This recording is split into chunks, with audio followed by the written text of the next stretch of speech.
Республика башлыгы белдерүенчә, Татарстанда эшсезлек дәрәҗәсе Россия белән чагыштырганда түбән, ләкин сары хезмәт базары проблемасы бар. Хезмәт хакын арттыру, кадрларны әзерләүдә предприятие һәм оешмалар ихтыяҗларын исәпкә алу бу хәлне уңайга үзгәртә ала. Моның өчен уку йортларына белем бирү стандартларына игътибар итәргә, кыска вакыт эчендә кирәкле белгечләрне әзерләргә һәм эшче һөнәрләрне популярлаштырырга кирәк. Рөстәм Миңнеханов вакансияләре булган предприятие оешмалар җитәкчеләренә теге яки бу уку йорты белән тыгыз элемтәдә торырга киңәш итте. Ресурс үзәкләре булдыру республика икътисады өчен кирәкле һөнәр ияләрен әзерләргә ярдәм итәчәк базы.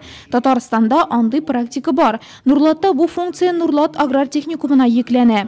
Район башлыгы Равил Кузюров белдерүенчә, киләчәктә уку йортының матди техник базасын ныгыту, бинасын төзекләндерү буенча эш алып барылачак. Район башлыгы шулай ук югары уку йортларында укучы нурлатлылар белән элемтәне яхшырту максатында очрашу, аралашу форматын табу теләген белдерде. Булачак кадрларны үзебездә беркетү өчен кирәк дип басым ясады ул.